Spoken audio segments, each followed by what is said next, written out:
Hello everyone, welcome to Canteen Cup. My name is Scott, and today I'm going to talk about the importance of qualifying your gun after you modify it. Now this is my Glock 19, and I did make some modifications to it.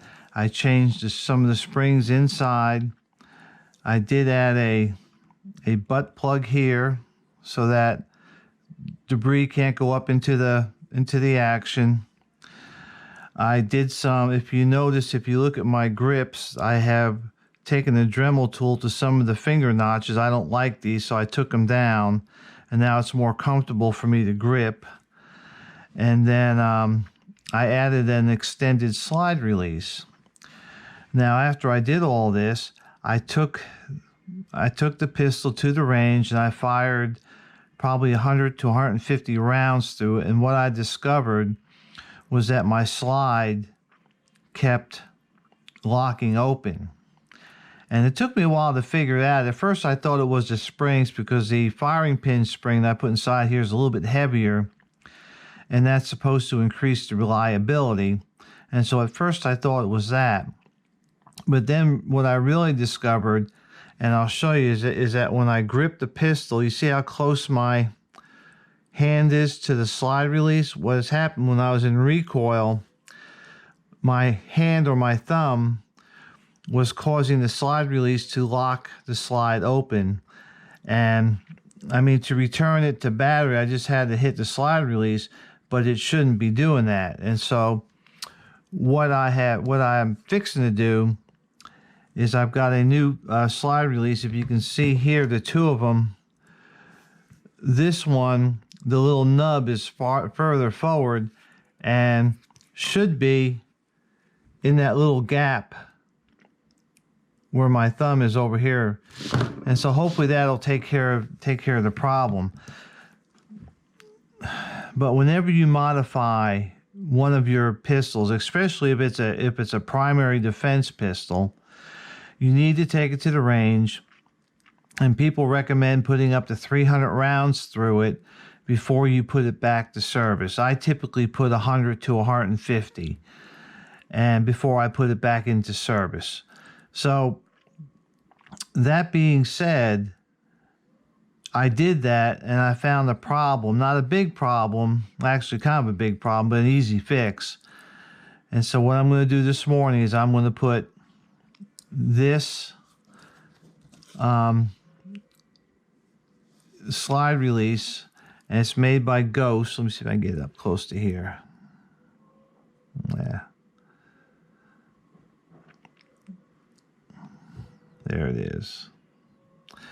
And so it's made by a company called Ghost. They're also the company I got the original extended slide release, and I got the spring set from. I also have a trigger connector in here from them that reduces the weight of the trigger from about 5.5 pounds down to about 4.5 pounds.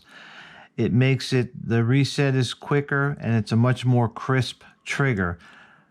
You know, all told, there's about maybe $50 worth of stuff in here. The other thing I'm going to do is I'm going to take a Dremel tool on the other side over here, and I'm going to smooth that out a little bit, because I have it's a little rough right here. My trigger finger kind of drags a little bit. So I'm going to do a little bit of that, a little bit of a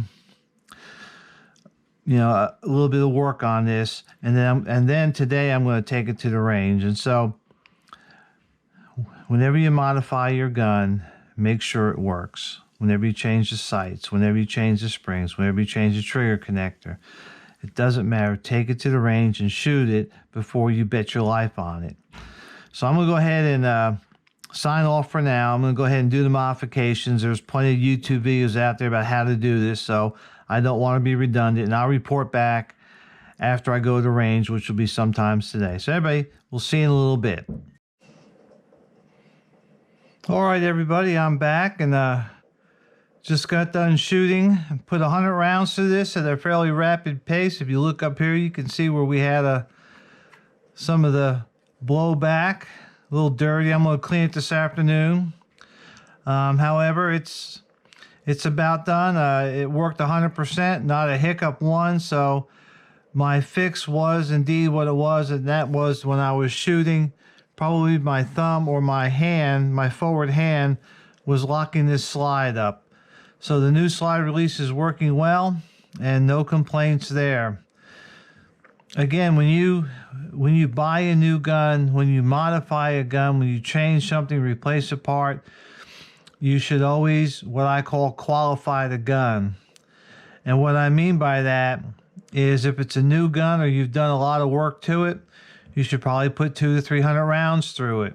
If you did something like I did, made a minor repair, probably 50 to 100 rounds just to make sure it still works. Like I said, when I first did the modifications and I had the other extended slide release on here, it was causing hiccups. It was allowing the slide to lock back on almost every shot. And then when I changed it, I fixed it. But if I didn't qualify the gun, it might have locked back when I really needed it not to the most. So qualify your guns. Take them out and shoot them. Qualify yourself. Take yourself out and shoot. I can't, like anything else, this is a fragile skill. If you don't shoot at least on a semi-regular basis, you can lose that skill.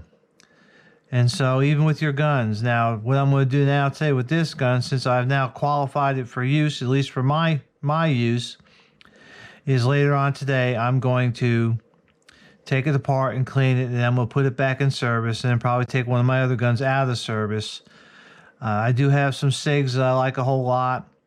However, if I'm heading out the back door, I'll probably have a Glock in my hands. Not because one is necessarily better than the other, but I have more magazines for my Glocks. I have more holsters for my Glocks.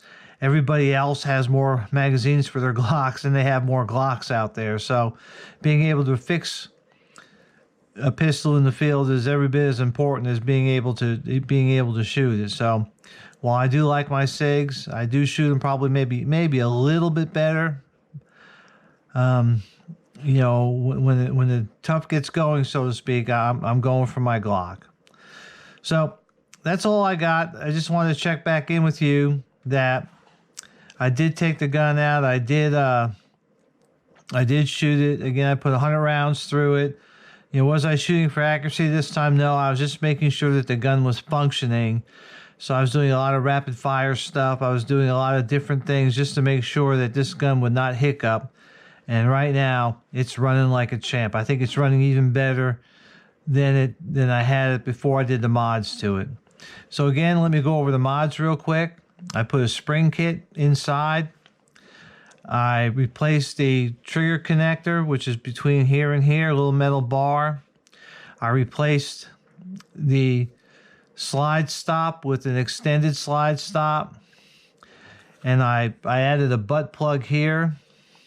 And then I took a Dremel tool to the grip here and a little bit right here. Just to fit my hand. Like I said, my hand, when I grip a Glock, my fingers actually sit on top of the groove, so I got rid of them. However, this groove does not bother me, and it kind of helps me get my grip as high up as possible, and that kind of helps anchor that. So I really like it. Just a reminder, this Saturday, there is an Outlander Viking meetup in Heflin, Alabama. It's at the Heflin Recreation Center at 1228 Coleman Street, Heflin, Alabama, between 12 p.m. and 3 p.m. If you're interested in showing up, please come out and join us. We hope to have a lot of fun, talk about a few subjects and maybe future meetings. So anyhow, today we're doing inside work like I said earlier, because it's been raining, and it's supposed to rain some more. The chores don't stop. They just kind of change a little bit. What I can't do outside, then I do things inside. Then when the outside becomes available again, I go back outside. But there's always something. I've got another project or two to do this afternoon, and I'll report on that a little bit later. So stay dry, stay safe, and stay secure. And we'll see you out there.